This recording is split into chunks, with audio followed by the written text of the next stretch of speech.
ROTC 학사장교 부사관 언어논리 시험을 준비하는 여러분 안녕하십니까? 힘날 선생입니다. 오늘 이 시간에는 지난번 시간에서 말씀드린 것처럼 우리가 언어논리 시험에서 출제 비중이 아주 높고 또 어렵게 느껴질 수 있는 지문을 어떻게 독해하고 또 지문 독해를 연습하는 그 방법에 대해서 설명을 해 드리도록 하겠습니다. 이 언어논리 시험에서 지문 독해 문제가 비중을 많이 차지하고 있는 만큼 여러분들이 충분한 연습을 하셔야 된다고 생각을 합니다. 그래서 선생님은 지문 독해를 여러분들이 평소 공부하시면서 어떻게 연습할 것인가 여기에 대해서 강의를 해보도록 하겠습니다. 자, 이 주어진 지문은 기출문제에서 뽑아와 봤는데요. 자, 우리가 글을 읽는다는 것이 무엇이냐 하는 걸 한번 생각해 보겠습니다. 자, 우리가 어떤 자기 생각을 다른 사람에게 전달하고자 할 때는 우리는 여러 가지 방법을 통해서 전달할 수가 있습니다. 가장 우리가 쉽게 생각할 수 있는 것은 음성 언어입니다. 말로 하는 거죠. 여러분들 대부분이 친구들과 이야기를 하면서 여러분의 생각을 전달하는 그 방법을 생각하면 되게 말로 하죠. 옆에 친구와 대화를 할 수도 있고 또 전화를 통해서 할 수도 있고, 그런가 하면 또 경우에 따라서는 문자를 통해서 문자 언어를 가지고 상대방에게 그 자기 생각을 전달할 수도 있을 것입니다. 그런데 지금 우리가 치러야 하는 이 언어논리 시험 문제는 뭐 다른 것도 마찬가지지만 시험 문제는 문자를 통해서 생각을 전달하는 것입니다. 그래서 우리가 지문을 읽을 때 흔히 실수하고 잘못하는 경우가 있는데 뭐냐면 학생들이 지문을 읽을 때 글자를 읽으려고 하는 것입니다. 이 글자를 읽어서는 안 되는 거예요. 그럼 뭐냐? 이 사람이 여러분에게 전달하고자 하는 그 내용, 요것을 여러분들은 읽으려고 해야 돼요. 그래서 절대 이 글자에 연연하다 보면 이 내용을 놓치는 수가 있습니다. 그래서 우리는 읽기는 글자가 하나의 수단이니까 글자를 읽기는 하겠지만 글자를 통해서 저 사람이 나에게 전달하고 하려고 하는 내용이 뭐야? 이걸 생각을 해야 한다는 거예요. 그래서 여러분들은 이 글자를 읽으면서 내용을 파악을 해야 되는데, 글자를 읽으면서 내용을 파악하기 위해서는 여러분들이 그냥 무감각적으로 글자를 읽어서는 안 되고, 이건 뭐냐? 여러분들이 자꾸 머릿속에 그림을 그려가면서 읽어야 돼요.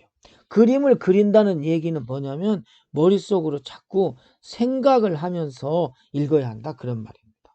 아무렇게나 그냥 글자만 읽어서 그래 하고 넘어가면 이게 이해가 안 되고, 안 되니까 또 읽고 이런 결론이 나오게 된다는 거예요. 그래서 중요한 것은 글을 읽는다는 것은 글자를 읽는 거 맞아요. 그런데 이 글자는 하나의 이것은 수단에 불과한 것입니다. 그럼 뭐냐? 이 내용을 파악하는 거, 이것이 목적이 되어야 하는 거죠. 그래서 내용을 파악하는 목적을 달성하기 위해서는 글을 읽으면서 그냥 읽지 말고 그림을 그리듯이 자꾸 생각을 하면서 읽어야 되고, 생각을 한다는 것은 앞뒤 문장의 전후 관계까지도 생각을 하면서 읽어야 우리는 쉽게 파악을 할 수가 있는 것입니다. 그래서 우리가 이 공부를 하실 때, 특히 지문을 읽을 때 여러분들은 자꾸 생각을 해야 되고 앞 문장의 전후 관계를 생각하면서 글을 읽어야 한다는 거예요. 그래서 우리가 일반적으로 글을 읽을 때는 이렇게 읽어야 합니다. 그런데 예를 들면 이제 우리가 여러분들처럼 시험 문제를 풀기 위해서 문제를 풀기 위해서 이걸 위해서 어떤 글을 읽어야 한다면 이거는 역시 똑같아요. 생각을 하면서 전후관계를 생각하면서 글을 읽고 내용을 파악하는 거 맞습니다. 그런데 시험 문제를 풀기 위한 글을 읽을 때에는 이것이 여러분에게 도움을 주는 것이 시험지에 제시되어져 있는 선지 1번부터 5번까지 내용이 됩니다. 이것들이 큰 도움을 줄 수가 있는 거예요. 이거에 대해서는 이 부분에 대해서는 나중에 이 부분에 대해서는 즉 문제풀이를 위한 지문을 읽는 방법 여기에 대해서는 나중에 제 3강부터 시작을 해서 10강까지 계속해서 설명을 해드리도록 하겠습니다. 그래서 우리는 일단은 이렇게 어떤 글을 읽을 때 글자를 읽지 말고 생각을 하면서 전후관계를 생각하면서 내용을 파악할 수 있도록 우리는 연습을 해야 되고 그렇게 자꾸만 학습을 해서 여러분이 자신만의 어떤 그 노하우를 딱 축적해 놓아야 된다 하는 것입니다. 자, 이해하시겠죠? 자, 그러면 이제 우리는 지금부터 지문 독해를 어떻게 할 것인가 여기에 대한 얘기를 여러분에게 말씀드려 보겠습니다. 첫째로는 첫 문장과 끝 문장을 이어보라 이렇게 되어 있습니다. 자, 뭐냐면요. 우리가 시험을 치르는 언어논리 독해 문제를 보면 대부분이 한 단락이나 두 단락으로 구성이 되어지고 있습니다. 물론 세 단락까지 나올 수도 있겠지만 출제 규정상 긴 지문은 나오지 않습니다. 자, 그래서 1단락이나 2단락 정도 나오는데요. 중요한 것은 이걸 알아야 돼요. 하나의 단락에는 한 개의 내용이 담겨야 한다. 이게 단락 쓰기의 어떤 원칙입니다. 만약에 두 개의 생각을 담고 있다면 단락을 나눠야 되는 거예요. 그래서 우리는 여기에 초점을 맞춰가지고 초점을 맞춰서 단락이 이렇게 있으면 첫 번째 문장하고 그 다음에 마지막 문장을 먼저 읽은 다음에 첫 번째 문장과 마지막 문장을 이어서 이걸 이어보면 이 사람이 어떤 내용을 말하려고 하는 거구나 하는 것은 여러분이 어느 정도 판단할 수 있어요. 물론 이게 100% 그렇게 첫 문장과 끝 문장을 읽어서 그 단락의 내용을 다 파악할 수 있느냐? 아닌 경우도 있습니다. 이렇게 중심 내용이 중간에 들어있는 여러분들 고등학교 때 배웠죠? 중괄식 문장에서는 이게 또 잘 안 될 수가 있어요. 그러나 거의 대부분은 첫 문장과 끝 문장을 읽으면 어느 정도 내용 파악을 할 수가 있습니다. 대개 첫 번째 문장에서는 어떤 내용을 내가 어떤 글을 말하겠다 하는 것을 제시하고 있기 때문에 어떤 내용에 대한 것을 이 글에서 말하려고 하는 거구나 하는 것을 파악할 수가 있는 거예요. 그래서 첫 문장과 끝 문장을 읽은 다음에는 여기 가운데 있는 이 내용을 어느 정도 답을 알고 있으니까 이제 이걸 연결 지어서 파악을 하면 어떤 내용이다 하는 것을 쉽게 파악을 할 수가 있습니다. 이해하실 수가 있겠죠? 나중에 선생님하고 같이 연습을 해보도록 하겠습니다. 그래서 첫 문장과 끝 문장을 파악하고 그들을 이어보는 이 연습을 여러분들은 앞으로 계속해서 하셔야 됩니다. 이해하시겠죠? 어떤 분은 많은 문제를 풀어보면 이게 저절로 익혀진다 이렇게 말하는데요. 그렇지 않습니다. 여러분들은 계속해서 이것을 지문 하나하나마다 이 연습을 계속해서 하셔야 됩니다. 앞으로 선생님이 계속해서 이야기를 할 거예요. 두 번째, 표지에 주목을 해가지고 문장의 내용이나 연결 관계 이것을 파악하라 이렇게 말했는데요. 표지라고 하는 것은 뭐냐면 글을 연결해 주는 건데요. 쉽게 말해서 우리가 접속어입니다. 접속어. 어떤 선생님들 강의할 때 보면 이 접속어를 접속사 이렇게 말하는 분이 있어요. 이거는 큰일 날 일입니다. 우리 말에는요. 접속사라는 말 자체가 존재하지 않습니다. 왜냐하면 우리 이 한국어는 잘못 말했네요. 한국어는 구품사입니다. 9개의 품사로 이루어져 있어요. 이 품사 안에 접속사가 없습니다. 이해하시겠죠? 그럼 우리가 흔히 말하는 이 접속어라고 말하는 이것은 품사가 뭐냐면요. 부사예요. 부사. 접속 부사라고 얘기를 하는데 부사거든요. 그래서 이것을 접속사라고 말하는 그런 선생님이 있다면 이것은 큰일 날 일입니다. 이건 아닙니다. 그래서 접속어입니다. 접속어는 뭐냐면 우리가 많이 봤죠. 그래서, 그러므로, 또한, 따라서, 뭐 그러니까, 한편, 뭐 이런 것들이에요. 이런 것들은 접속 부사입니다. 근데 나중에 이따 보시면 알겠지만 접속 부사가 아닌 경우도 있긴 있어요. 이런 것을 하여튼 표지라고 하는데 요거에 주목을 해서 문장의 내용과 연결 관계를 파악해야 됩니다. 우리가 독해 문제를 보게 되면 예를 들면 이런 문제가 있어요. 기역, 니은, 디귿, 리을, 미음 이렇게 밑줄을 이렇게 그어놓고 이들의 관계를 물어보는 이런 문제가 가끔씩 출제가 되어집니다. 그래서 이런 것들 파악하는 연습을 하기 위해서라도 이렇게 해야 되고 또 내용, 이 문장과 문장이 어떤 관계로 연결되는가 이것을 파악할 수 있다면 글의 내용도 아주 쉽게 파악을 할 수가 있고 정확하게 파악을 할 수가 있는 것입니다. 그래서 이것도 굉장히 중요한 내용이고요. 표지에 주목하라는 거 중요하고요. 그래서 어떤 시험 문제에서는 아예 이렇게 지문을 넣어놓고요. 괄호를 5개 쳐요.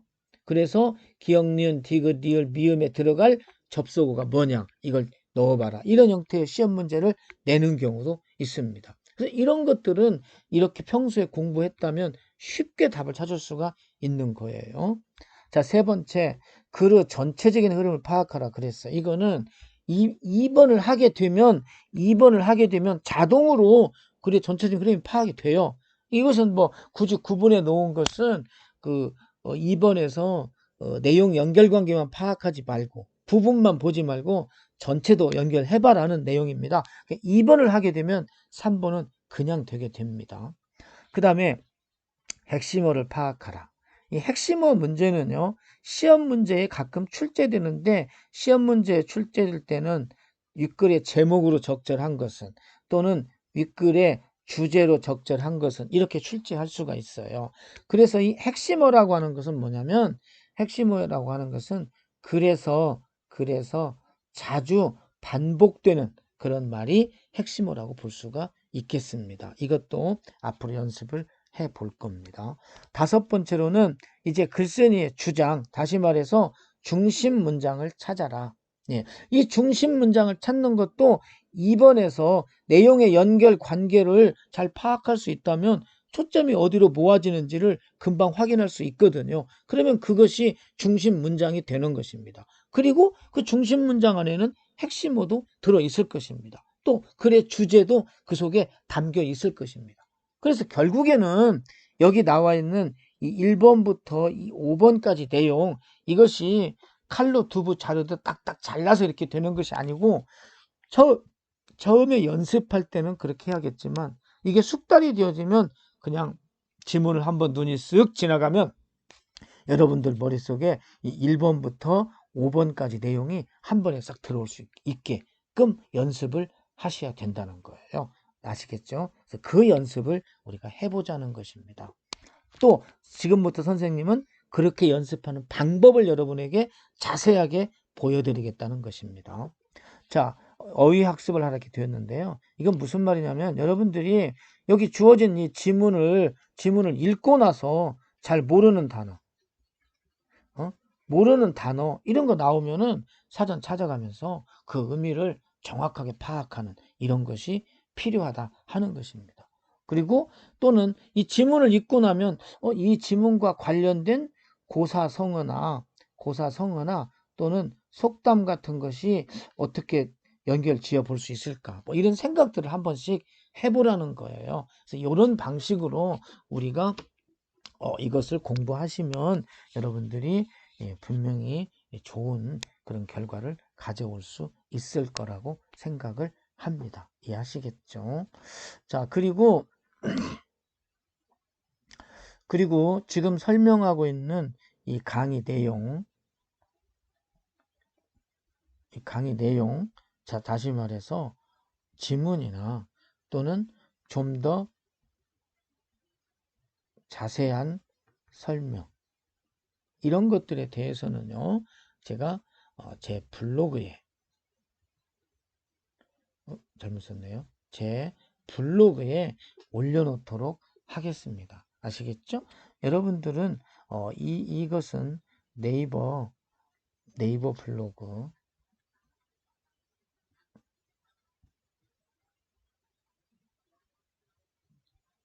힘날2에 들어오시면 여기에다가 이 오늘 강의하고 있는 이런 내용의 지문이라든가 또 그 다음에 내용을 선생님이 일목요연하게 잘 정리해 가지고 올려놓도록 하겠습니다.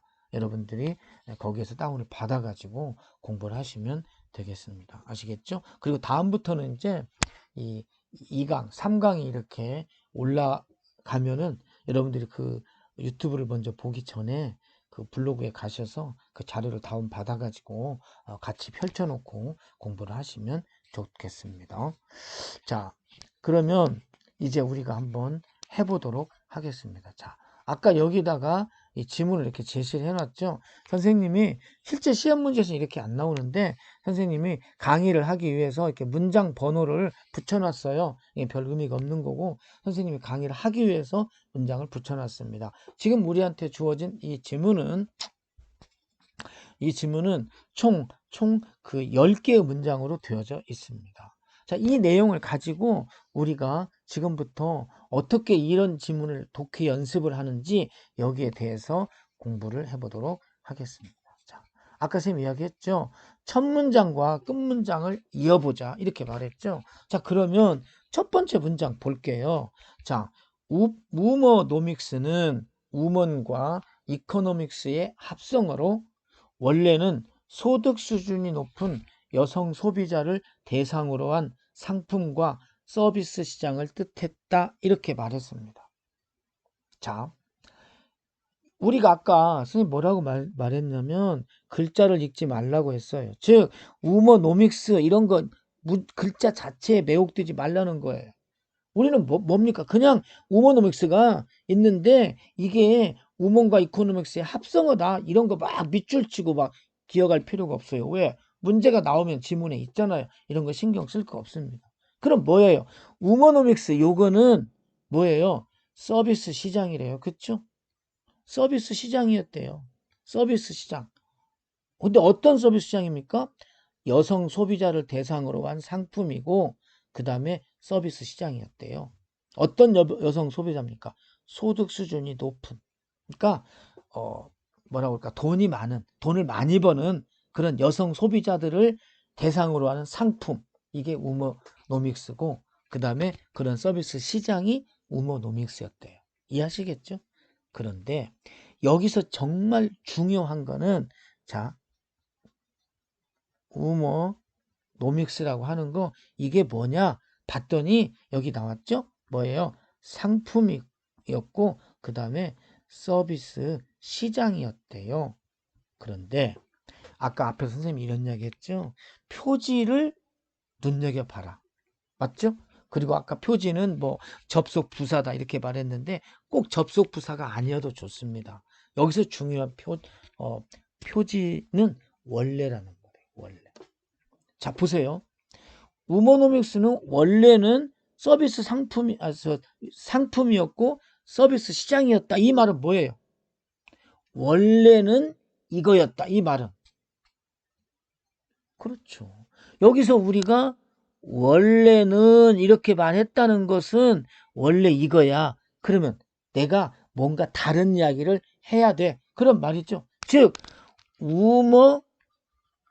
우머노믹스가 원래는 이게 뭐냐면은 아까 말한 것처럼 어떤 상품이고 그 다음에 서비스 시장이었다. 원래는 이거였어. 그런데 원래는 이거였어. 이 말은 뭐예요? 나는 무엇인가 이거 말고 뭔가 다른 내용으로 말을 하겠다. 즉 우머노믹스라는 말이 상품이나 시장 그런 내용보다도 뭔가 원래는 이거였는데 뭔가 다른 내용을 말해야겠다. 즉 우메 노묵스에 대한 어떤 정의나 개념 같은 것들을 좀 바꿔서 어떤 변화를 주어 봐야겠다 하는 것을 말해준다는 걸 알 수가 있는 거죠. 이게 뭐냐면 표지가 그만큼 중요한 거예요. 이해하시겠죠? 그래서 원래는 이거였어. 그러면 지금부터 우머노믹스에 대한 얘기를 할 건데 이 상품 시장 이런 내용도 있지만 뭔가 내가 다른 내용을 해야겠어 이런 뜻을 갖고 있는 거예요. 이해하시겠죠? 자, 그래서 그 두 번째 마지막 문장을 보겠습니다. 이제 마지막 문장을 보면 임금 노동자로서 걸프 여성의 위상 변화는 여성의 소비력과 결정권을 강화할 전망이다. 자, 우머노믹스 여자분들이 어떤 상품을 소비하고 서비스 시장 이런 것을 말하는 것이 우머노믹스라고 하는 것이다. 이게 첫 번째 문장이고요. 마지막 문장에서는 뭐를 말하고 있냐면 색깔을 바꿔볼까요? 자, 마지막 문장에서는 이런 말을 하고 있어요. 여성의 위성 변화. 그렇죠? 이건 뭡니까? 위상이 변화하게 되는데 이건 뭐냐면 여자분들의 소비력과 결정권을 강화할 것이다. 자, 여러분 생각해 보세요. 이게 무슨 뜻입니까? 마지막 문장은 여성의 위상이 변화했다. 응? 여성의 위상이 변화했고 이것은 뭐냐면 소비력 늘어난다. 그렇죠? 결정권 무엇인가 자기들이 결정하는 이런 것들이 더 커질 것이다. 이렇게 말하고 있습니다. 그러면 여러분 생각해 보세요. 아, 여성들을 위한 어떤 그 상품과 서비스 시장이라는 것이 있었는데 마지막 문장 보니까 여성의 위상이 변화해가지고 소비력이 증가하고 결정권이 증가하겠구나. 이렇게 우리가 첫 문장과 마지막 문장을 파악하실 수가 있었죠. 그러면 이거 생각해 보세요. 어떤 내용이겠습니까? 아, 뭔가 여성의 위상이란 말이 뭡니까? 지위예요. 그렇죠? 그럼 여성의 지위가 변화한다. 그러면 소비력이 늘어날 것이고 결정권이 늘어날 것이다. 그러면 이때 이 변화는 뭐겠어요? 당연히 여성의 지위가 높아진다는 얘기죠. 그러면 이 이야기는 여성들이 지위가 높아지면서 이제 소비도 많이 할 것 같고 막 결정력도 커지네. 즉 뭐예요? 여성들이 이 사회에 어떤 영향력이 커지고 있구나. 소비, 상품, 시장 이쪽에 초점을 맞추면 여성들이 그만큼 경제 활동을 많이 하겠구나. 이런 내용이 올 것이라는 것은 짐작할 수가 있는 것이죠. 그래서 우리는 지금 첫 번째 문장과 마지막 문장을 읽었지만 대충의 흐름이 그렇게 가겠구나. 여자분들이 그 어떤 그 소비 또 시장 이런 것들과 관련이 있는데 이분들이 여성의 위상이 변화됨에 따라서 이렇게 다 바뀌어진다 이런 얘기를 하고 있거든요. 그럼 이 말 속에는 그동안에는 여성의 위상이 어쨌겠어요. 아무래도 좀 뭐라고 할까 떨어졌다기보다는 높지 않았겠죠. 높지 않았는데 이 사람들이 여성의 위상, 즉 지위가 높아지면서 뭐가 생겨요? 소비 능력이 막 높아지고 결정권도 생겨요. 다시 말해서 그만큼 힘이 생긴다는 거죠.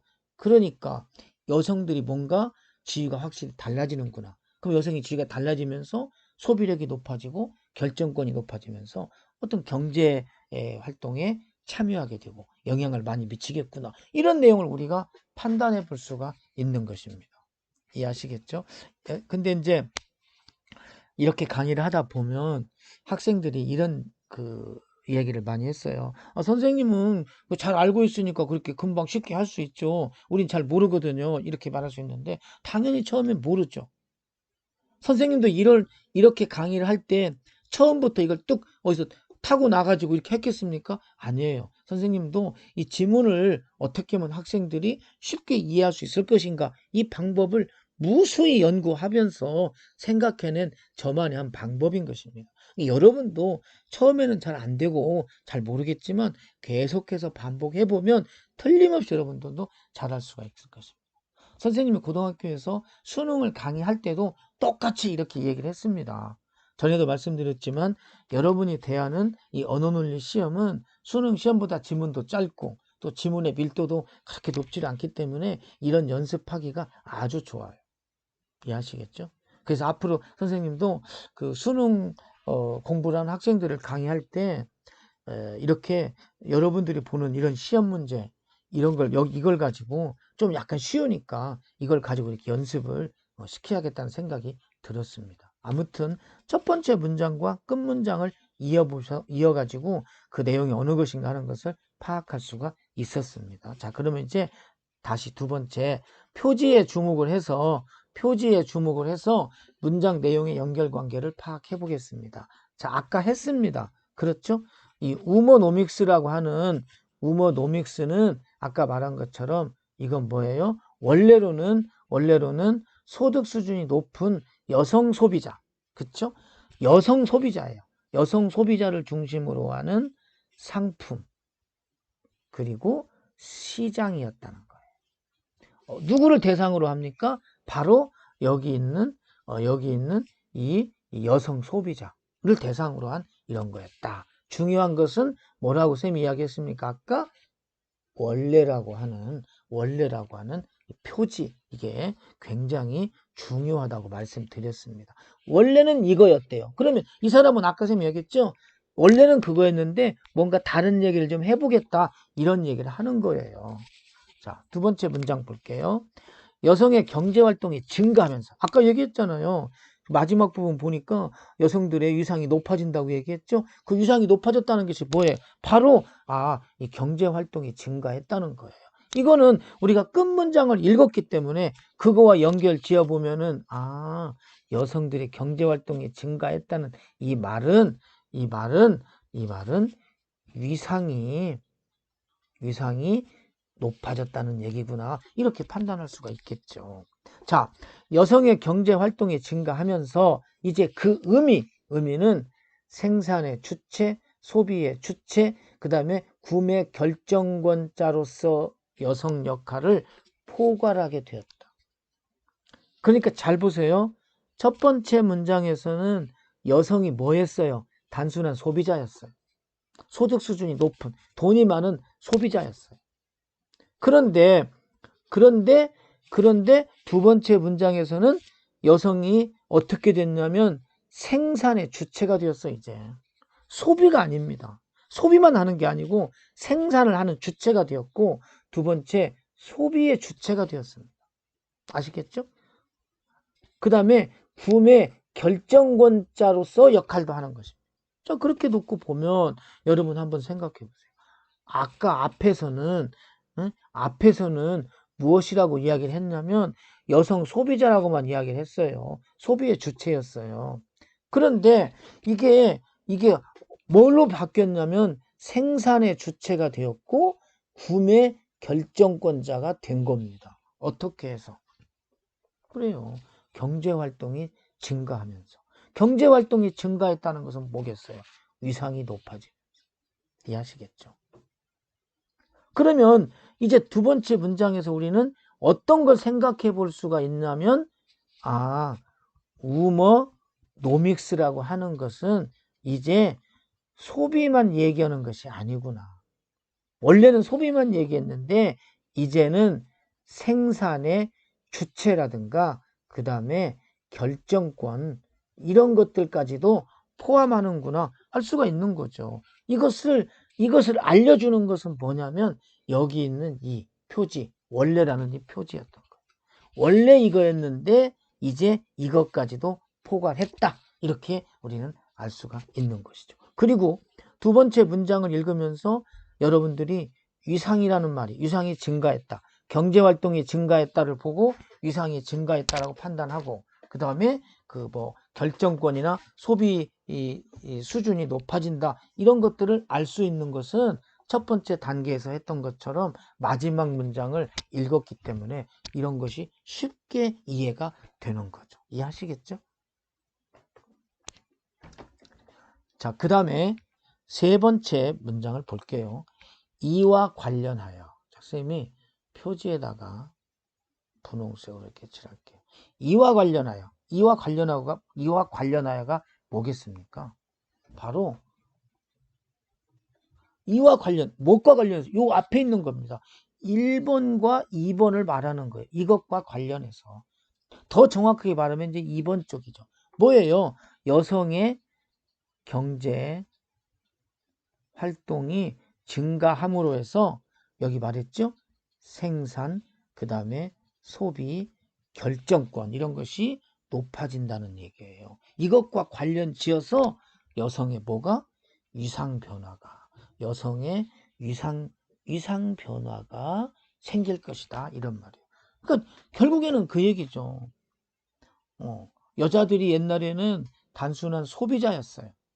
근데 이제는 경제활동이 증가하고 하면서 여성분들이 생산주체, 소비주체, 구매 결정권자로서의 역할을 하다 보니까 여성의 위상이 뭐예요? 변화가 생긴 거죠. 즉 한마디로 말해서 여기서 말하는 변화는 한마디로 말해서 뭐예요? 한마디로 말해서 여성 위상이 상승했다. 이런 얘기예요.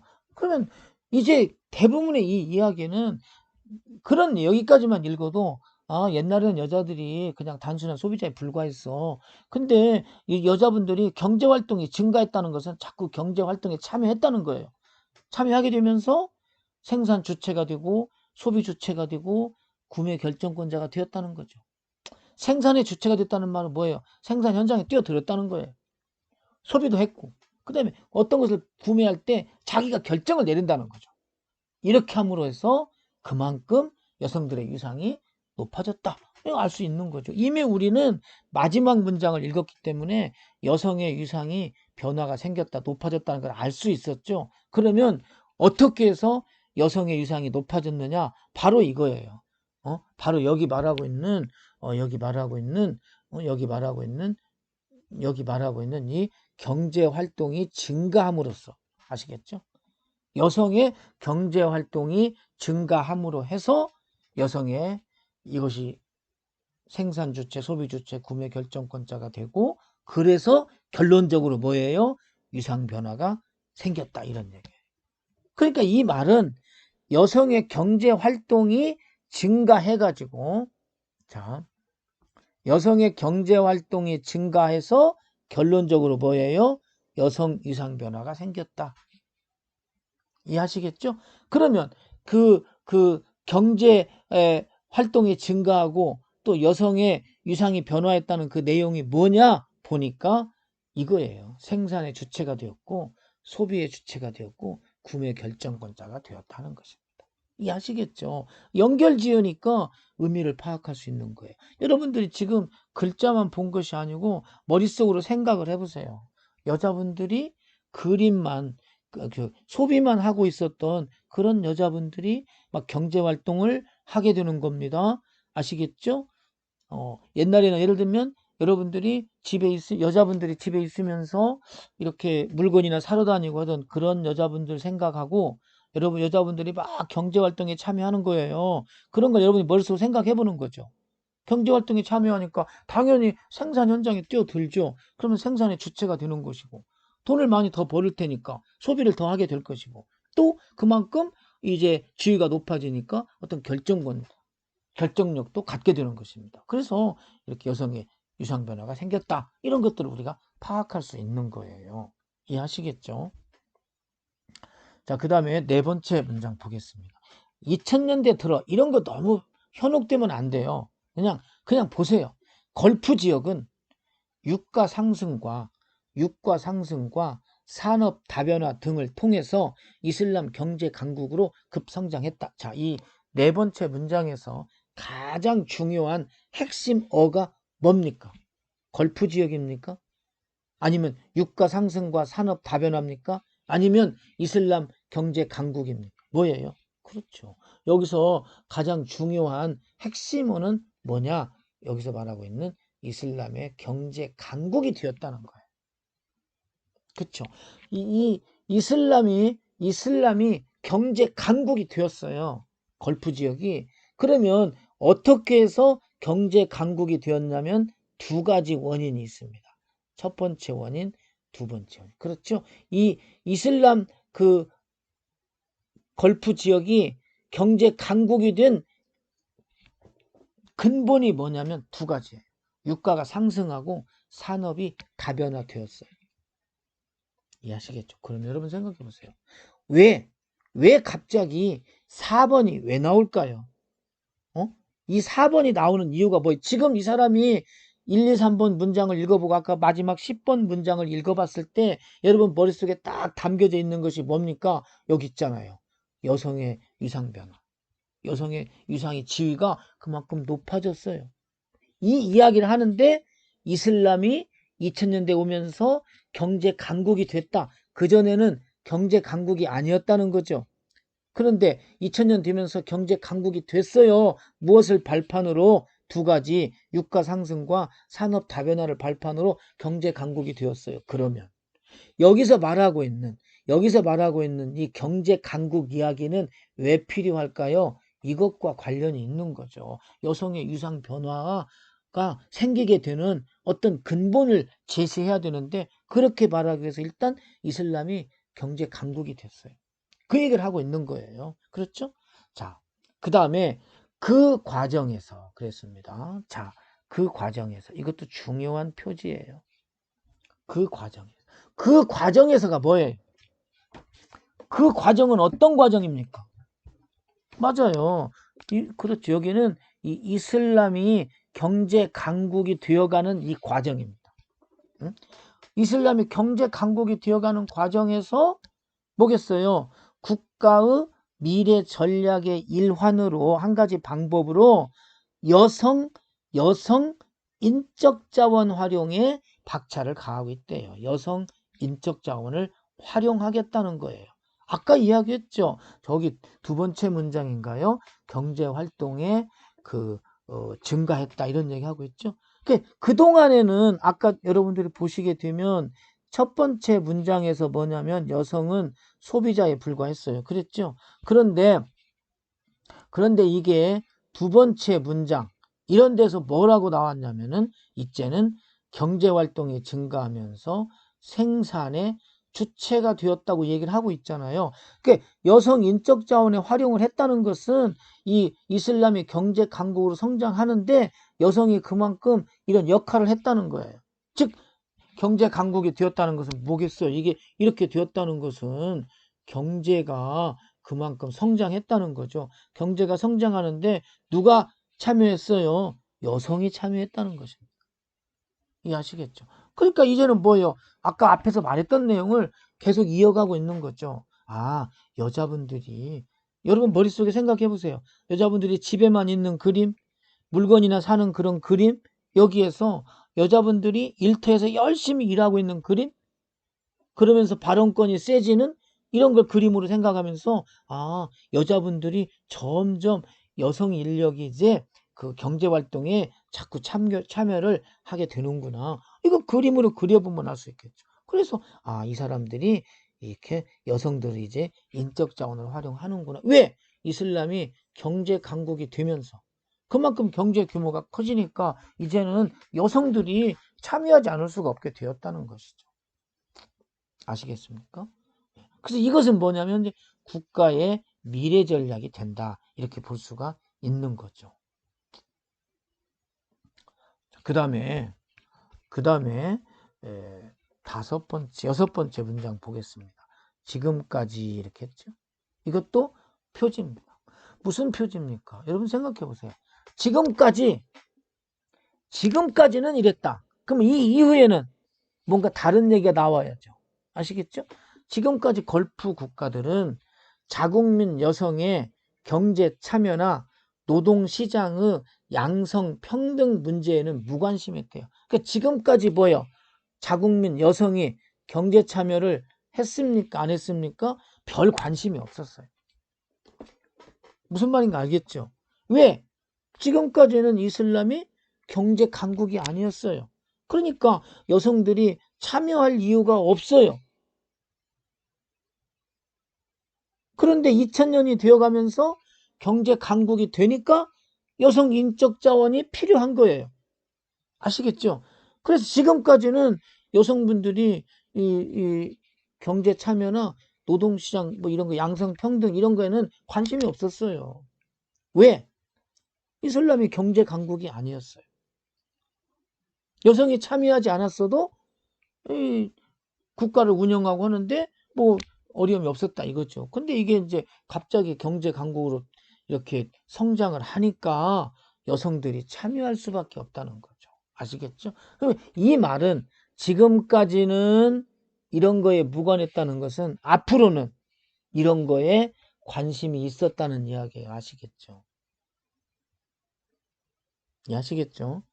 자, 그 다음에 7번째, 자원에 기반을 둔 경제 발전 덕에 여성 노동력이 굳이 필요하지 않았기 때문이다. 여기 때문이라고 하는 말은 이게 뭐예요? 이유입니다. 이유.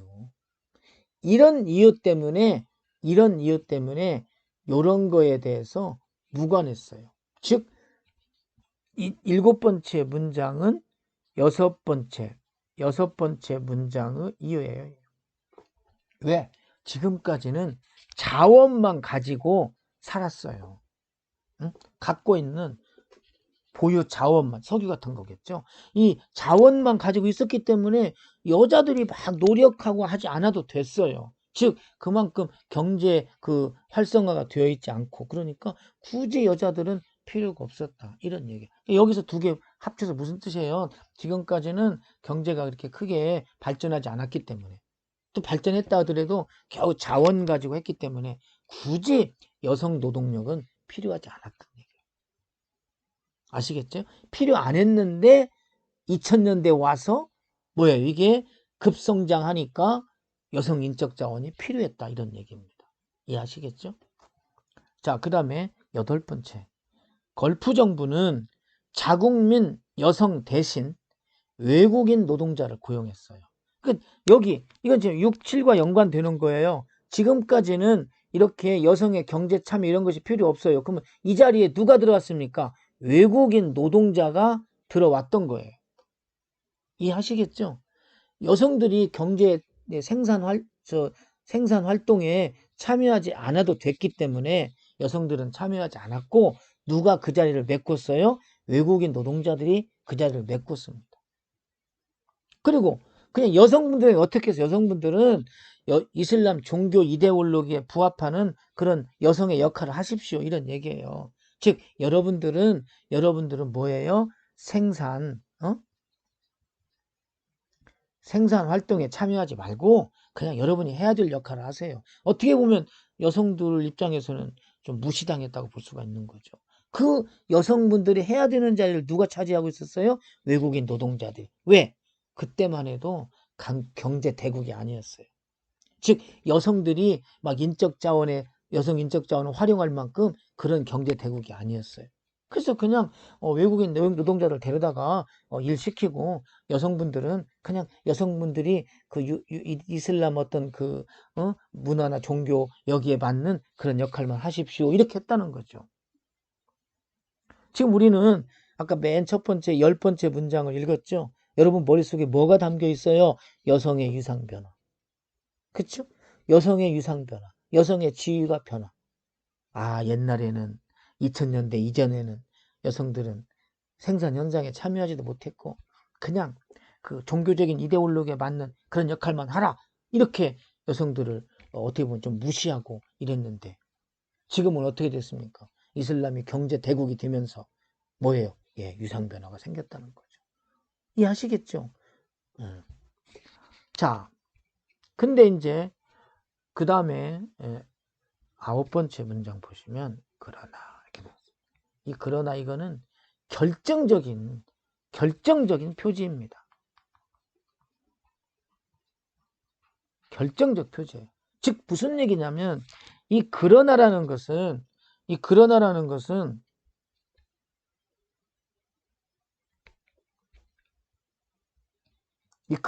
하는 것은 결정적 표지예요. 뭐냐면 지금까지 이야기를 뒤집는 거예요. 이런 걸 우리는 역접이라고 하는데요. 이 역접의 접속어가 오면 여기가 바로 중심입니다. 아시겠어요? 여기가 중심입니다. 자, 그는 공부를 잘 못해. 알겠죠? 그러나 그러면 이거는 이제 필요가 없는 거죠. 그러나 성격이 좋다. 이렇게 말하면 이 사람이 얘기하고자 하는 초점은 뭐 여기에 있는 거죠. 아시겠죠? 여기까지는 뭐예요? 지금까지는 그 이슬람 여성들이 경제 참여 못하고 겨우 그 종교 이데올로기에 맞는 그런 역할만 했어야 돼. 어떻게 보면 좀 무시했죠. 근데 지금은 뭐냐? 그러나 이제 걸프 국가는 포스트 오일 시대를 대비하고, 아시겠죠? 여기서 이 포스트 오일이 뭘까? 이거 신경 쓰지 마세요. 걸프 국가는 포스트 오일 시대가 뭔가를 대비하겠대요. 대비하고 그 다음에 노동시장 인력 구조를 대체하기 위해서, 그렇죠? 노동시장의 인력 구조를 대체하겠다. 자, 보세요. 지금까지는 노동시장의 인력 구조가 어떻게 되었어요? 누구 중심이었습니까? 그렇죠. 외국인 노동자들이 이걸 다 맡고 있었어요. 그런데 이걸 대체한단 말이에요. 누가 대체합니까? 맞아요. 여성들이 대체하는 거죠. 이렇게 바로 생각할 수 있는 것은 여성의 유생 변화가 있었기 때문에 그렇다는 거죠. 우리가 10번째 문장에서 미리 알았기 때문에 그러는 거예요. 자, 그러나 이제 걸프 국가는 포스트 오일 시대를 대비하고 노동시장 인력 구조를 대체하기 위해서 국가 성장의 주요 정책으로 무엇을? 그래요. 여성 활동을 내세우고 있다는 거예요. 그러니까 이제는 국가가 성장하는데 여성들이 활동을 해야 돼요. 어떤 활동을 해야 됩니까? 생산 활동해야 돼요. 그래서 노동시장의 인력 구조를 대체해야 돼요. 뭐예요? 외국인 노동자들이 그 차지하고 있었던 노동시장의 그 인력, 이것을 누가 대체합니까? 여성이 대체하는 거예요. 그게 뭡니까? 여성이 이제 생산 활동에, 아시겠죠? 생산 활동에 참여하게 되는 것이고, 생산 활동에 참여한다는 것은 한마디로 말해서 뭡니까? 돈이 많아진다는 얘기예요. 이해하시겠죠? 네. 그래서 이제 마지막 문장. 아까 봤죠? 임금 노동자로서. 임금 노동자. 한마디로 말해서 뭐예요? 돈이 많다는 거죠. 또 노동자니까 생산 활동. 생산 활동에 참여하는 거죠. 그래서 걸프 여성의 유성 변화는 여성의 소비력과 결정권을 강화할 것이다. 이런 얘기. 그럼 여러분 생각해 보세요. 이 사람이 여기서 말하고자 하는 것은 뭐예요? 여성의 유성 변화를 말하고 있는 것입니다. 그래서 여성의 유상이 변화하게 되면 어떤 일이 벌어지냐면 여성의 소비력이 먼저 늘어나고 그 다음에 결정권이 어떻게 돼요? 강화된다. 그런 말이에요.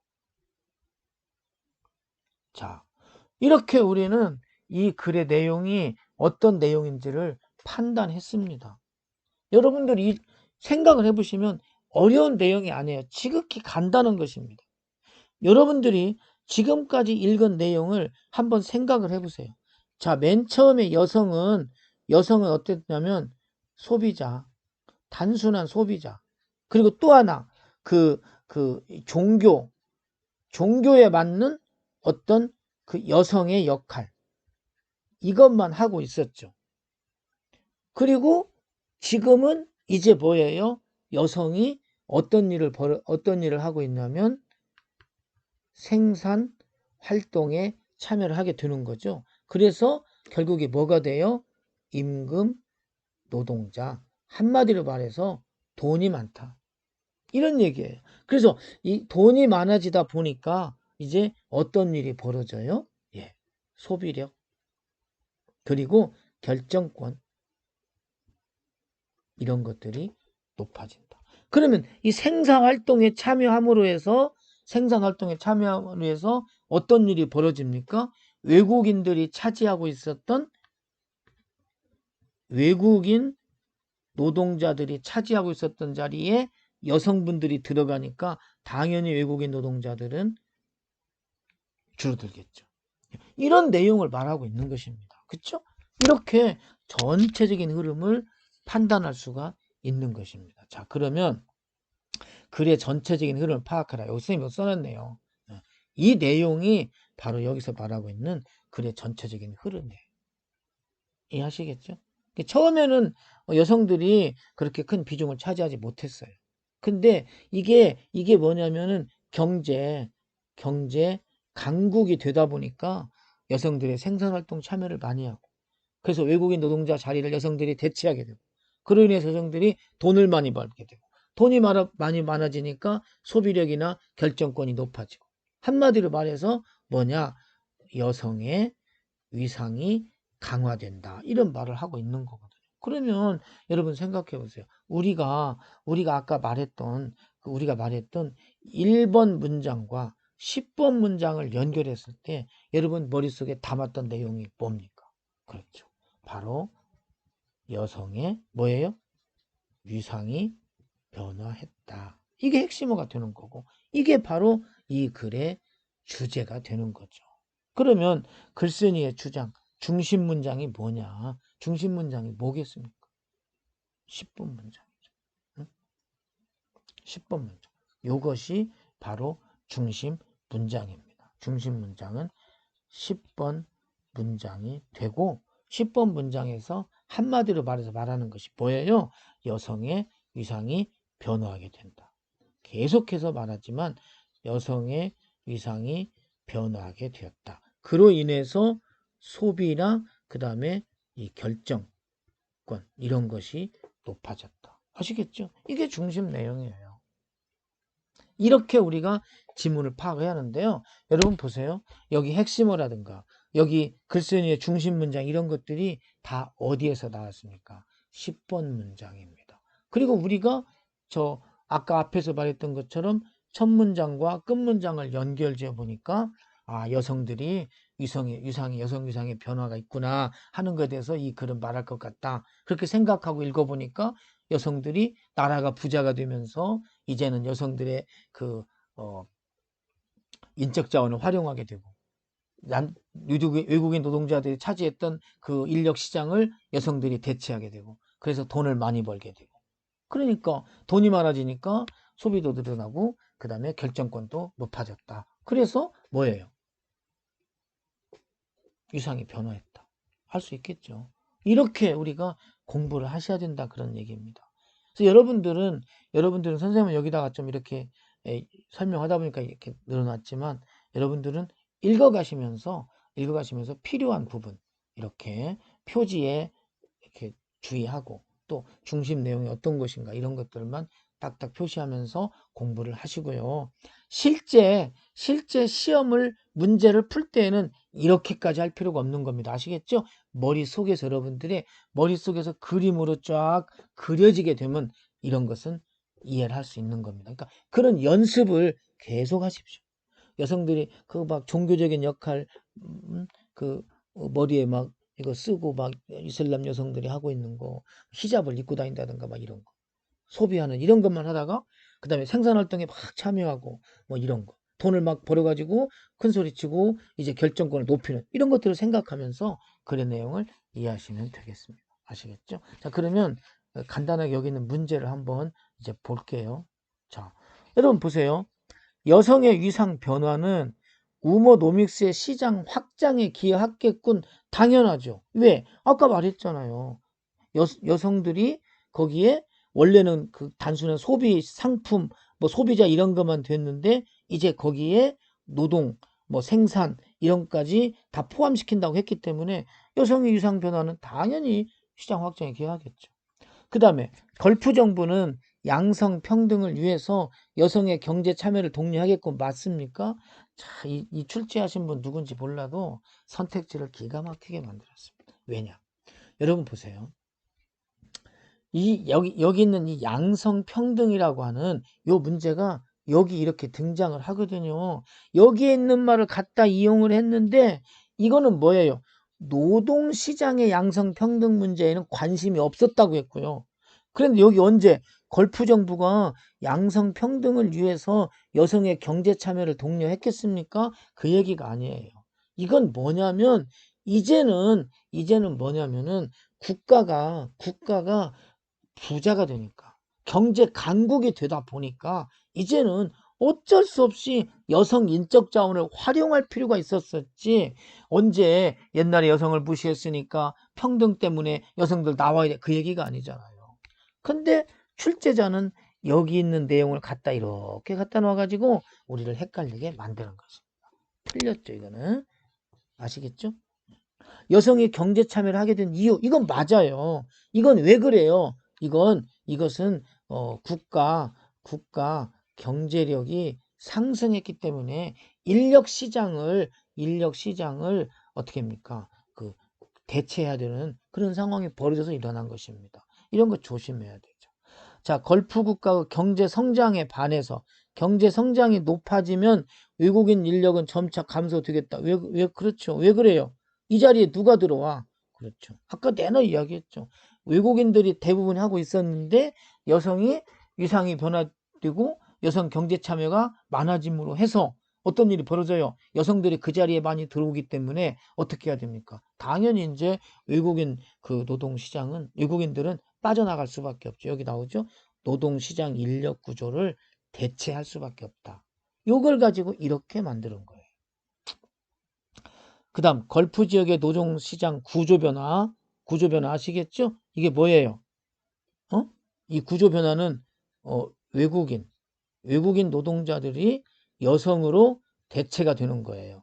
그래서 아까 앞에 말했죠? 사회적지위가 상승했다는 것은 뭐예요? 돈이 많아지는 거죠. 임금 노동자가 되니까 돈이 많아지니까 그만큼 뭐예요? 소비력이 높아지고 결정권이 높아지니까 사회적 지위가 상승할 수밖에 없는 거죠. 그 다음에 결프 지역 여성의 위상 변화로 인해서 그죠? 여성의 소비력과 경제 활동은 크게 증가하겠군. 뭐 바로 알 수 있겠죠? 왜 그래요? 돈이 많아지니까 당연히 이게 커질 수밖에 없는 거죠. 자, 이렇게 우리는 이런 내용을 가지고 어떻게 우리가 지문을 독해하고 또 문제를 어떻게 푸는가 하는 거에 대해서 이야기를 해 보았습니다. 자, 그러면 연습 문제 하나를 보겠습니다. 이건 좀 빨리 해볼게요. 짧은 건데요. 자, 아까하고 똑같습니다. 첫 문장과 끝 문장을 이어보자. 그러면 자, 첫 문장 보세요. 풍속화는 인간의 생활상을 적나라하게 표현해야 해요. 그래서 뭐가 필요해? 사실성을 중시하지 않을 수밖에 없었다. 자, 이 글에서 글쓴이가 말하고자 하는 내용이 뭡니까? 풍속화예요. 그렇죠? 풍속화는 뭐예요? 뭐더라고? 그렇죠. 풍속화는 사실성을 중시합니다. 사실성을 중시해요. 왜? 이유. 풍속화가 사실성을 중시하는 이유. 여기 있네, 여기. 뭐뭐 해야 하므로. 그쵸? 이게 이유예요. 여기서 우리는 뭘 생각하냐면, 풍속화에는 사실성이 있어야 한다. 이거 알 수 있겠죠? 마지막 문장입니다. 그러므로 이거는 표지입니다. 그쵸? 앞에 선 걸 다 종합해서 이야기를 하는 거예요. 그러므로 무엇은 풍속화는 그렇죠? 사실성. 여기 있는 내용이에요. 첫 번째 문장에서 사실성을 중시하라. 근데 여기 또 뭐 이제 기록성. 그 다음에 시대성이 필요하다. 그런 얘기겠죠? 여러분들 딱 여기 봤을 때 이제 아까 앞에 한번 했으니까 금방 이해할 수 있을 겁니다. 출제자가 말하는 바가 어디예요? 중심 내용이 그렇죠. 이거예요. 풍속화. 즉 이것이 초점입니다. 풍속화는 뭐가 필요해요? 사실성, 그 다음에 기록성, 그 다음에 시대성. 이게 중요하다는 얘기 했는데 첫 번째 문장에서 뭘 얘기했냐면 사실성 얘기를 했잖아요. 그러면 이 가운데 부분 2번, 3번, 4번, 5번 이 4개의 문장에서 뭐가 얘기해야 돼요? 기록성과 시대성에 대한 얘기를 할 거잖아요. 그렇죠? 이거는 끝났습니다. 그러면 이제 우리가 알아야 될 것은 사실성을 중시하는 이유가 뭐예요? 그럼 여기 있습니다. 그쵸? 요것 때문에. 아시겠죠? 자, 그러면 이제 이렇게 판단하고 우리는 이제 두 번째, 세 번째, 다섯 번째 문장까지 한번 보겠습니다. 자, 역시 표지에 주목하면서 보시죠. 풍속화는 인간의 생활상을 적나라하게 표현해야 하므로 무엇보다 사실성 중시, 아까 얘기했던 것이네요. 두 번째, 또한. 자, 표지가 또한 그랬습니다. 자, 또한이라고 하는 표지는 뭐예요? 또 있다는 거죠. 이거 말고 또 있다는 거죠. 이건 뭐예요? 첨가입니다. 그러면 아까 마지막 문장에서 사실성, 기록성, 시대성 얘기했어. 그러면 이제 기록성 얘기 하려고 하는가 봐. 판단할 수 있겠죠. 또한 인간 생활의 여러 단면들을 사실적으로 다뤄야 하므로 자연히 기록적인 성격이 있어야 한다. 아시겠죠? 기록적인 성격이 있어야 돼요. 왜 그래요? 인간 단면들을 사실적으로 다뤄야 하기 때문에. 이게 뭐예요? 이유예요. 네. 그래서 기록성이 필요하다. 첫 번째는 사실성이 필요하다. 사실성이 필요하다. 왜? 인간의 생활상을 적나라하게 표현하기 때문에. 이유. 그렇죠? 이것의 이유. 자, 그러므로라는 말은 역시 표지입니다. 그러므로, 즉, 이 사실성과 그 다음에 기록적인 성격이 필요하기 때문에, 그래서 이 사실성과 넓은 의미에 있어서 사실성과 기록성은 풍속화의 1차적 조건이래요. 그리고 생명이 꼭 있어야 한다는 거죠. 자, 그 다음에 이 두 가지도 표지입니다. 이 두 가지는 뭘 가리키는 거예요? 여러분 머릿속에 지금 생각이 정리되고 있죠? 아, 사실성과 기록성이 필요해. 기록성은 사실적으로 다뤄야 하니까 사실성은 뭐예요? 생활상을 그려야 하니까. 아시겠죠? 이 두 가지, 즉 사실성과 기록성, 이 중에서 어느 한 가지만 빠져도 이건 진실된 풍속화가 아니다. 때나 같은 얘기를 하고 있는 것이네요. 그렇죠? 자, 그 다음에 또 있습니다. 접속어 뭐예요? 또한. 이미 우리는 풍속화에 세 가지가 필요하다는 거 알고 있습니다. 그렇죠? 뭐예요? 사실성, 기록성, 시대성. 왜? 마지막 6번째 문장에 나왔었잖아요. 우리 머릿속으로 담고 있잖아요. 지금 확인만 하는 거예요. 그래서 또한 풍속을 추상적으로 표현한다거나 현대의 화가가 현대의 풍속을 외면하고 조선시대의 풍속을 상상해서 그린다면 그러한 그림들도 풍속화로서의 생명력이 없다. 어떻게? 상상해서 그리면 안 된다. 그런 얘기죠. 너무 추상적으로 가거나 현대의 화가가 현대의 풍속은 외면하고 조선시대 걸 그리면 안 맞아. 한마디로 말해서 이게 뭡니까? 예, 시대성이구나. 이걸 알 수가 있는 거죠. 우리가 아까 저 앞에서 시대성이란 말을 모르고 갔다면 이게 무슨 말이지 그럴 거예요. 그러나 우리는 사실성, 기록성, 시대성을 말하고 있기 때문에 이 내용은 시대성에 대해서 얘기하려고 하는구나 알 수가 있는 거죠. 그래서 결론이 여기 나오죠. 그러므로 풍속화는 사실성, 기록성, 시대성이 중요하다. 아시겠죠? 어렵게 따질 필요가 없는 거예요. 그럼 여러분 생각해 보세요. 글의 전체적인 흐름이 어떻게 됩니까? 너무 쉬운 거예요. 이 풍속화는 뭐예요? 사실성 필요하고 그 다음에 기록성 필요하고 그 다음에 시대성이 필요하다. 이렇게 할 수 있는 거죠. 그리고 핵심어 뭐예요? 핵심어가 뭡니까? 풍속화가 갖고 있는 특성. 그렇죠? 특성 뭐예요? 사실성, 기록성, 시대성 세 가지다. 그래서 이런 경우에는 핵심어 이런 것들이 뭐냐면 우리가 좀 만들어야 돼요. 이렇게 생각해 보세요. 풍속화는 사실성, 기록성, 시대성이 필요하다. 이렇게 말하는 것을 좀 더 일반화시키고 함축적으로 표현할 수 있는 것이 뭐냐면 풍속화의 특성 이렇게 말하는 거죠.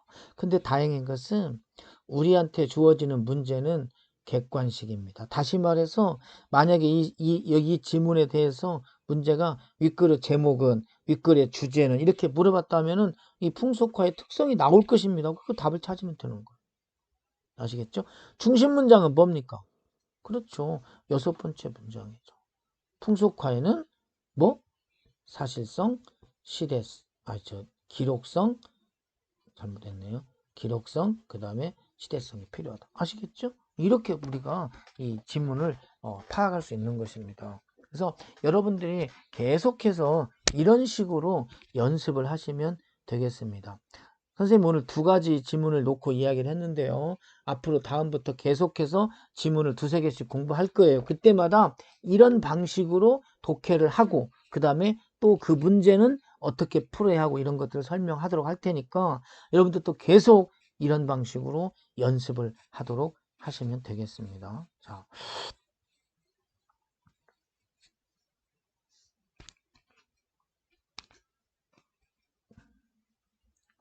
이해하시겠죠? 자, 우리는 그래서 지금까지 이제 이런 방식으로 공부를 해 봤습니다.